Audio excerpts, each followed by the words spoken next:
So, I put out a video yesterday about Bernie Sanderson, and I already got some Trump comments coming in on it. So, I guess people want to know what I think about the election, and you could consider this an open letter to the GOP and the DNC. I know how to win the election. Nobody listens to me, but I can tell you exactly how to win it. Basically, anybody that I've never heard of, if you put them up as your candidate, I will vote for them. The main reason I don't vote is because there's never been a candidate that hasn't done something fucked up that I disagree with, or that is just a horrible, horrible choice. I don't know why we keep putting up the worst examples of America as our highest office. It's the weirdest thing I can imagine. You've never put any engineers or scientists on, you're probably never gonna. But if you just have to put a politician up there, somebody that's thirsting for power, trying to gain power, which is already a bad sign, at least pick somebody that I've never heard of. I would jump on the chance to vote for somebody I've never heard of because they haven't done anything bad yet. I don't know anything about them. For example, you wanted the first woman president, and you put up Hillary Clinton. The Democrats did. A probable murderer.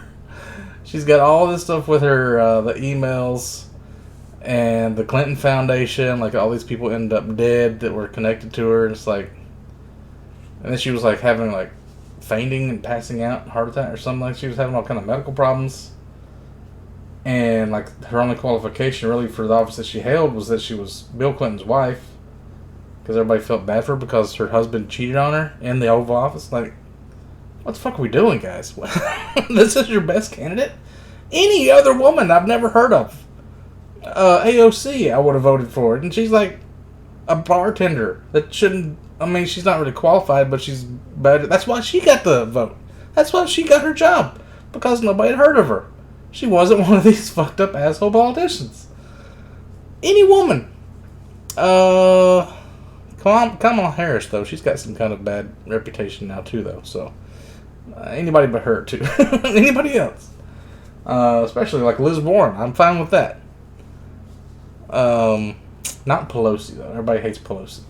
But look, Trump, my thing about Trump is I don't think he's even qualified.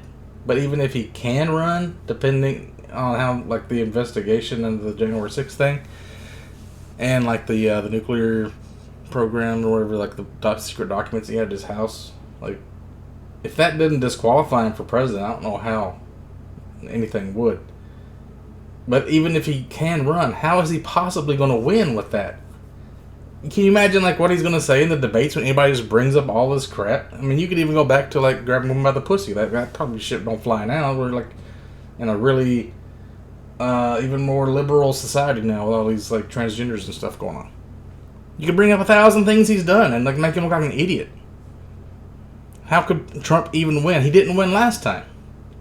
I mean, yeah, Biden looks real shit, too. So if you put Biden up against him, it's like, who can lose the fastest or something. It's like a race to the bottom. But, like, if DeSantis is... I think a lot of people have some stuff about DeSantis, but I don't know that much about him.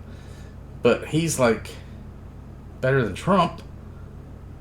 And who else is, like, the top GOP candidates right now? DeSantis, Trump, and then you got Mike Pence.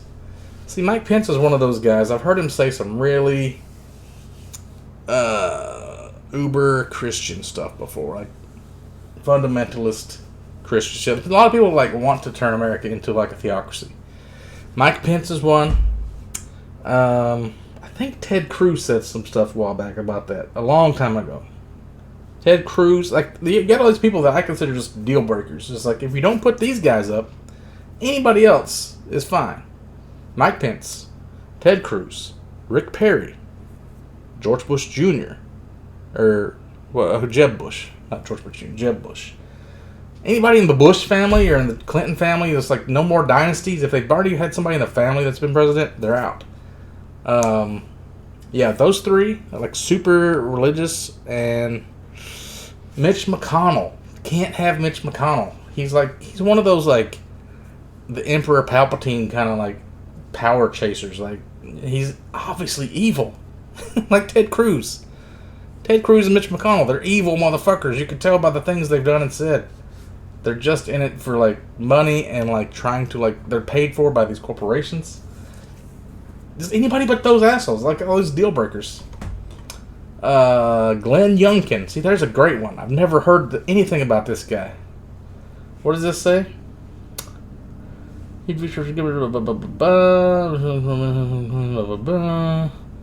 called Trump a liability. That's a good thing.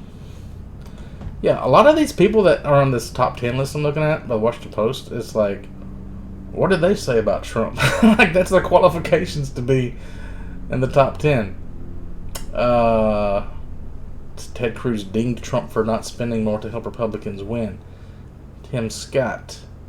I've never heard of Tim Scott, so that'd probably be a good one. I would vote for him. Nikki Haley. Who's she from? Is she from Atlanta? No. Where's she from? Doesn't say.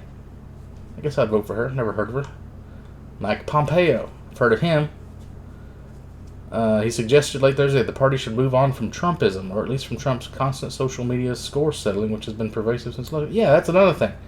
Trump makes the country look bad when he's on social media. Like, presidents didn't do that before. That's not very presidential. And then Biden, I've never heard a peep out of Biden on Twitter since he's been elected. I don't know, he's an old man. But, like, presidents should stay the fuck off Twitter. I guess I would vote for Mike Pompeo. I got nothing against him. Chris Sununu. He has leaned into criticizing Trump. Sure. Okay. Yeah, I'd vote for him. I'm not even a Republican, but these are all Republicans that I would vote for. Rick Scott. He could be like a religious guy. He sounds like he could be. I've heard of him before. I might be thinking of Rick Perry, though. So maybe that's what I'm thinking of. He's from Florida. Okay. I don't think he's who I'm thinking of. So yeah, any of those guys.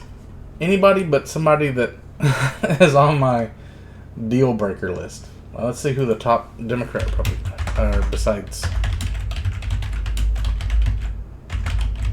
President 2024. Who could run? Let's see what website do I know. Okay, we'll stick with the same one. Let's see. AOC is number 10. A lot of people don't like AOC. I'd vote for AOC. I don't care. Roy Cooper.